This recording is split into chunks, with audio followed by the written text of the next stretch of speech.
Good evening, you're watching Estuary TV News. Coming up, without a shadow of a doubt, we observe this morning's solar eclipse.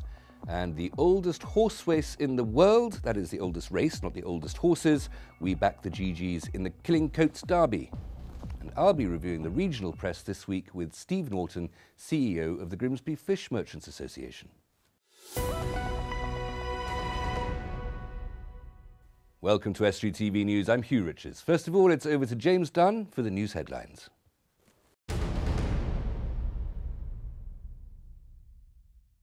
A Grimsby woman is setting up a charity to help the families of service personnel. The Ripple Pond is a charity that gives the families of service personnel with physical injuries or psychological injuries someone to talk to about their problems. Irene Dennis, who has set up the Grimsby sessions, explains the importance of the service. And they had the support, but it wasn't the one-to-one support. And her and Sue set up the Ripple Pond. And basically that is sort of like little centres where families of sufferers of injuries, PTSD, anything, can go, talk to people of like, discuss anything. They can even rant and shout, whinge and moan. It don't matter. A rider was airlifted to hospital with a suspected broken pelvis during yesterday's Killingcoats Derby. The race in East Yorkshire is known as the oldest horse race in the world, and around 22 racers took part yesterday. But 2 were desaddled and 1 was airlifted to hospital. Trustee Guy Stevenson says riders are aware of the risks. Well, there is a risk, but I wouldn't call it excitement. But the course is rough in 1 or 2 places, and they're all warned about it before they go down to the start, that rough conditions in another place or 2. And so these things happen occasionally. We don't have it happening very often, but now and again one does fall off. But, so I'm hoping she's going to be all right. Residents in northern Lincolnshire and East Yorkshire enjoyed the solar eclipse across the region today. It was a 90% eclipse. The last one was in August 1999. The next partial eclipse will be in 2026, and there won't be another full one until 2090. You can celebrate Shakespeare this week in North East Lincolnshire's libraries, with events running until next Saturday. There's a trail in Cleethorpes, Grimsby, Immingham and Waltham libraries to commemorate the work of the poet and playwright. You can check your knowledge of Shakespeare's work and check your answers at the end. That's all from me, but I will see you next time. I'm joined now by Steve Norton, Chief Executive of the Grimsby Fish Merchants Association, to have a look through the week's regional press. Steve, many thanks for coming in. Before we have a look at the papers, fish is still important to Grimsby. Oh, terribly so. Fish has been processed in Grimsby in one form or another for centuries. We've seen new technology in recent years, and it's still the centre of seafood processing in the UK. 70% of the nation's chilled seafood is produced in and around the region. And that's economically significant. It is. The whole cluster, including businesses on the North Bank, is worth some 2.5 billion and employs around 6,000 people, so very important. Excellent, good. Well, let's have a quick look at some of these newspaper stories. First one I think you found is that the Market Raisin Mail? Yes, this is the Market Raisin Mail indeed, and I particularly like this story. It's about the former Deputy Mayor, John Hadlow, who is having to retire due to health problems, but he's leaving a legacy in that there's the old police station in Market Raisin, and he's actually paying for it to be renovated to use for community use, which I think is quite incredible. There'll be kitchenettes and toilets, etc., and he just thinks it's something to hand back to Market Raisin because it served him well. He's enjoyed serving the community, and it will be a tribute for him and hopefully for his family later on in life. And that's a very generous act, isn't it? Certainly is. And there's a picture there, I think, isn't there? If I may, I'll just have a look at that. Does this imply that there is no longer a police station in Market Raisin, though? I think it must do. Yeah, it does, because I know that there always used to be an officer there, but the Lincolnshire Force, as we know, suffering at the moment. Indeed. And this one, another police story. I'll have a little look at this wonderful photograph. What's going on here? Well, that's from the Grimsby Telegraph, and there's obviously a synergy there from that story and the previous one. That's about the town hall in Grimsby when it was the police station and also the courts, and they celebrated the centenary of the Grimsby Police Force. In fact, it was 10 years later. It was in 1955 instead of in 1946. So it was formed in 1846, which was quite incredible. And the story goes on to say that, in fact, there was only sort of 3 officers in 1846. Only 3 officers to police the whole of Grimsby. That's right. Good days. There's probably not many more now. Well, But the interesting thing is that in 1955, there was a significant, I think there's about over 100 officers and several cars. And so that was quite interesting. But one of the features I like in that story is that around the back end of the 19th century, a sergeant who was booking in somebody for being drunk and disorderly also made a note that the constable was also drunk. yes. The prisoner was very drunk, and so was the constable. More relaxed days, perhaps, in those Indeed. days. Now, here on this is a much more serious story. I'll try to open up for the double-page spread. This is about trying to tackle domestic abuse. Yes, it is. This is very serious, and this is from the Hull Daily Mail. And there's a gentleman there who clearly had a problem with abuse. His family suffered terribly. The family split up. He wasn't allowed to see his children. He eventually came to terms with the problem, and there is a help centre in Hull for people like himself. And he's now well through this 42-week programme. He's come out the other side okay. And the good thing for me, and I think many others reading that, will be he's actually going to now apply what he's learnt to other people so they can benefit as well. Well, good, although I'm amazed that it takes 42 weeks to learn how to behave. Steve, we'll come back to you in a moment. Don't go away. Thank you. You're watching Estuary TV News. A little later, we follow the plans of John Dennis, Mayor of Heddon, in our regular investigation, Where's the Mayor? And Dan Kemp will bring you all the sports news. This morning saw an impressive 90% eclipse, the most significant eclipse in the UK since the total eclipse of 1999. Astronomers and stargazers were scattered around our region this morning, and Dave Nunn, who has a celestial body, was at the Blackburn Astronomy Club in Brough.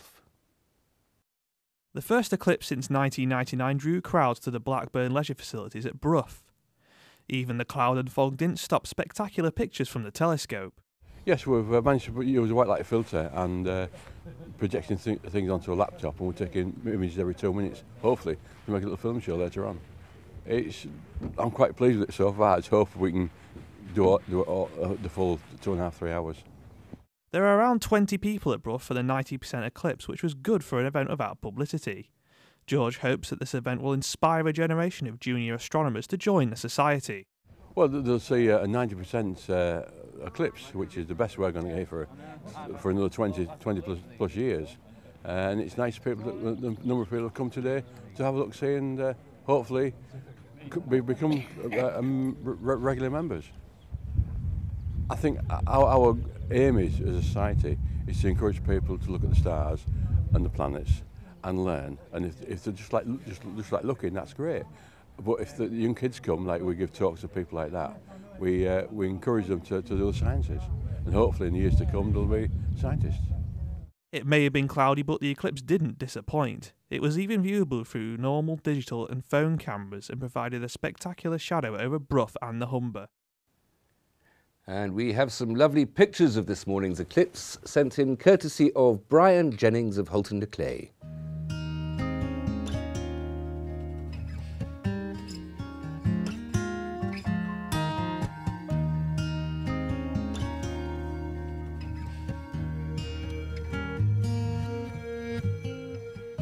Time now for Where's the Mayor? This week with John Dennis, Mayor of Heddon.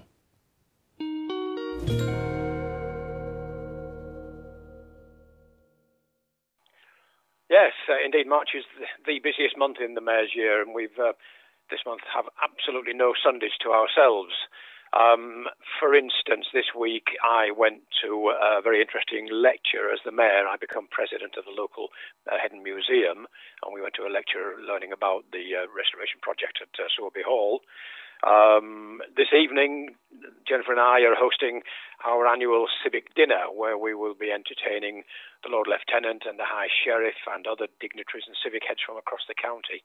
And we will be hearing a short piece from the Holderness Grange Choir, who are a brilliant local group, and they will come and entertain our guests for us before dinner this evening.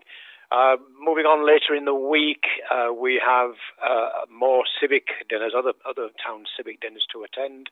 We're going to Bridlington on Saturday evening. We're going to Goole and their civic service and lunch on Sunday. Moving into next week, I'll be meeting Matthew Grove at Headon Town Council. He's our local police and crime commissioner, of course. There's a cemetery consecration taking place. We've got more civic events, Beverley next weekend, and Withensea, and on it goes. Yes, and looking into April, it looks even busier. So, yeah, it's an extremely busy time. We've been discussing the budget a lot over the last few days. It's important. It's our money. Time now to find out what you thought of it. Well, I'm retired now, and hopefully it won't affect me too much. Anything worthy of note this year in the budget? What caught your eye?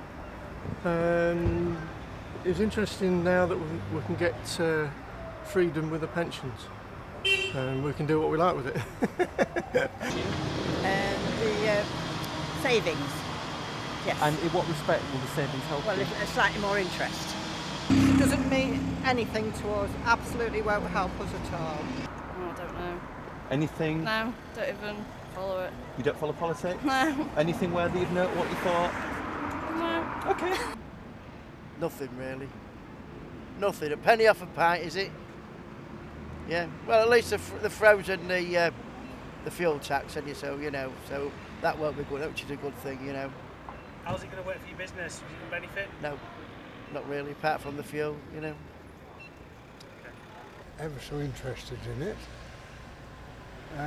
Being a pensioner, 85 years of age, I don't think it'd benefit me a deal, will it? I mean, I don't drink, so a penny a pint off beer is going to make no difference whatsoever. It's believed to be the oldest horse race in the world, first established in 1519, and it's still going strong with more and more runners fielded and galloping towards the 500th consecutive Kipling Coats Derby. But it's not all fun and games. It's a dangerous sport, as James Dunn found in the paddock. Forget Royal Ascot and the Gold Cup, this is Britain's oldest racing tradition. Started in 1519, the Kipling Coats Derby has been ran for nearly half a millennia. And the rule is, if ever it stops, it's dropped altogether. And only 2 times was it unrunnable, but on both occasions, one was 47, a big snowstorm came, and one rider walked his horse a full course, and that's happened on 2 occasions. So it's still running. Spectators come from far and wide, and we even found a former jockey in the crowd. I actually went in it in '69. Oh, right. And I didn't end up in the race because there was 4-foot snowdrifts down there, Enthorpe. And the policeman said to me, "Oh, Miss Johnson," he said, "you've actually lost a shoe and you've got half one hanging off. There's a blacksmith over there and I don't think you want to go in this race." Because my horse had already done the course. Because my dad was a tight old farmer and he wouldn't pay for the travel. So behind me here are the last of the horses trotting from the finish line over there, over to the start line, where they'll set off and head back to the finish line, obviously at a much faster pace. But once they're off, it's a tough race, with riders jostling for position on the turf. Jockeys must accept the fact that accidents do happen, as sadly one did yesterday. 2 horses came back without riders.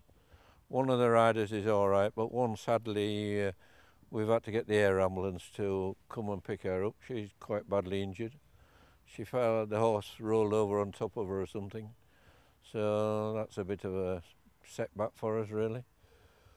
Yeah. But the course is rough, and so, we expect these things happening, really. Winner Tracy Corrigan is no stranger to accidents herself. She placed first with fiancé Richard hot on her heels in second for the second year in a row. But Tracy shouldn't have even been riding today after major surgery on her knee. Beginning of May, I got kicked by a horse and I was in a wheelchair for 4 months and it was debatable. Anyway, I've got better, and my surgeon, Mr. Marsh, thank you very much, he thought I shouldn't be riding for another 6 months really, but I've done it and I can't wait to send him a thank you letter. But yes, I've done really well, and this was my aim all the time when I was in a wheelchair. My aim was to get back for this race. So I've tried really hard. I've been to physio and I've been to keep fit, so I've tried really hard, so I'm really pleased. I'm really pleased she's better because she wasn't the most patient when she was ill. But no, it's really nice to see her back in the saddle. It wasn't much fun in a wheelchair for 4 months. But there's some consolation for Richard losing out to his fiancée. Another quirky thing about this race is second place wins more prize money than first. First and second again. I thought she was going to let you win this time. I was hoping. No, I led, say, half, 3/4 of the way, and then Tracy come up the inside, and that was it, gone. Not a chance of catching her, bless her. He weighs a bit more than I do. Yeah, but hey-ho, we done it, didn't we? Yeah, we did, we did. But it's not all about the podium. Stuart here came second from last. Loved it, loved it. All the way down there, he was trotting on the spot, walking, cantering on the spot, and he sweated up before he even got to the beginning. And then he came back and did it all over again. Brilliant laugh. Everyone's got to do it. You know, find your horse and do it. Steve Norton is still with me for some more stories from the local press. Steve, this is a terrible problem with an excellent solution you found here. This is from the Bridlington Free Press. It is, and it's. I didn't realise that dog theft was prevalent in this area, and apparently it is. And this is an organisation that's got together to actually try and prevent dog theft by having these dog walks with a free chip-in exercise. It all started with a dog called Murphy that was sort of dog-napped last year in West Yorkshire, and its owner went onto social media, and the campaign started from there. I mean, we've all seen what happened recently with Crufts and Jagger.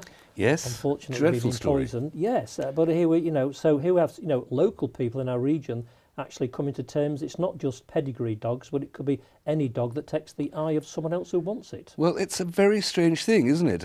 If it were just pedigree dogs, then I could understand it. And if it were just some sort of dreadful Agatha Christie murder scenario at Crufts, I could understand it, perhaps.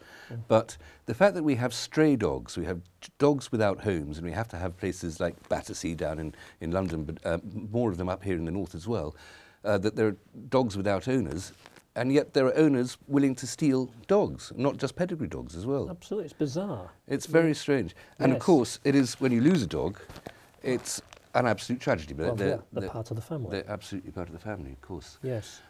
Now, here we are, a story from Skegness.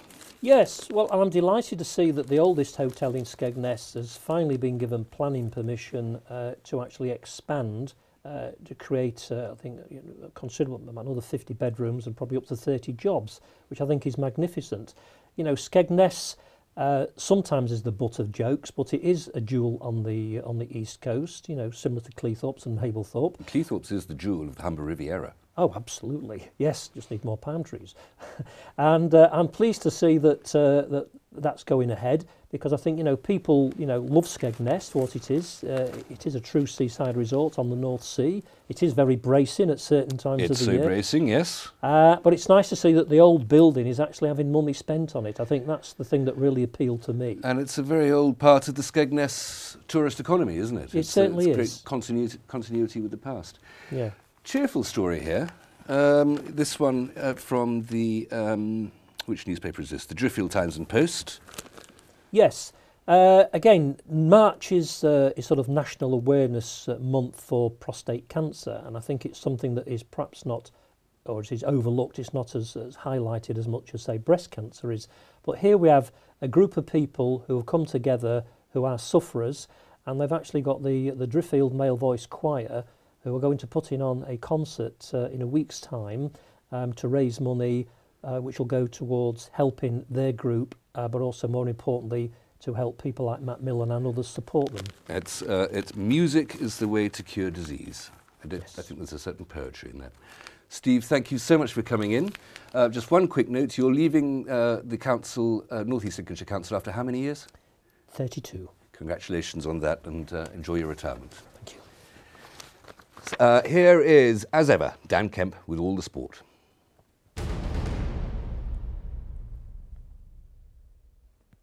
It's another big weekend of fixtures ahead for our local sides. Hull City host the Premier League leaders Chelsea on Sunday afternoon at the KC Stadium. The Tigers are 3 points clear of the relegation zone ahead of the game, which kicks off at 4 p.m. Elsewhere, Scunthorpe United are away to Rochdale. The Iron, like Hull, are just 3 points clear of the drop zone in their league, but do have 2 games in hand. And you can hear from both Ned Kelly and Steve Bruce in a moment. Grimsby Town are still in pursuit of the conference's only automatic promotion spot. The side host Eastleigh tomorrow and are expecting to welcome striker Linnell John Lewis back into the 16-man team. And North Ferriby United are at Brackley Town, and the Villagers' opponents are hovering just above the Conference North relegation zone and will be looking to end Ferriby's 3-game winning run, just a week ahead of the FA Trophy final. Hull City quartet Robbie Brady, Mo Diarmi, Liam Rossini and James Chester all returned to training yesterday, according to manager Steve Bruce. He was talking at these weekly press conferences at the KC, where he also told the media about the injury and subsequent operation on Nikita Yelovic's knee. We hope, knowing Yella, he'll do his best to try and play a part. But if we're going to be realistic, then we think at least it's going to be at least 6 weeks, which could force him out for the rest of the season. But knowing Yelovic the way I do, then he'll give it every shot that he can be back. Scunthorpe United assistant Ned Kelly has revealed that midfielder Neil Bishop will be missing for around a month with a groin injury. The central midfielder scored in last weekend's 1-1 draw with Sheffield United and has been a source of creativity for the Iron this term. Kelly's been impressed with the amount of chances created in recent games by his side. I think if you don't create things, I think you get a little bit more edgy. Where we've created something like 100 and just over 100 opportunities on goal over the last 6 games, so which is a big amount. So if we keep doing that, the goals will come. In Rugby League, Hull FC hosts Catalan Dragons tonight at the KC. The Black and Whites are currently bottom of the Super League and are in need of wins to keep pace with the top 8. They'll be hoping that starts tonight. The game kicks off at 8 p.m. Elsewhere, Hull Kingston Rovers are at the Widnes Vikings at 3 o'clock on Sunday afternoon. And finally in ice hockey, the Hull Stingrays, who have now booked their spot in the end of season playoffs. There's 2 games left to go in the regular season. They're away at the Braehead Clan on Saturday and at the Coventry Blaze on Sunday. Don't hesitate to get in touch if you've got any sports stories. You can call us on 01472 31 553. That's all for the spot.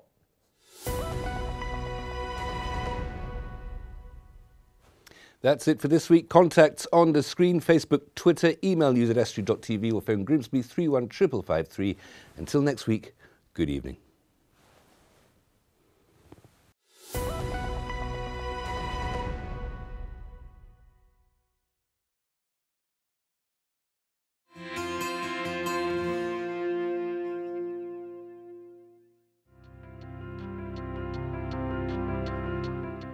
Hello and welcome to Estuary TV's weather. Cloudy with light rain Saturday, gradually becoming dry through the morning with sunny intervals by the afternoon and a maximum temperature of 9 degrees Celsius. Sunday will be largely dry with some hazy sunshine.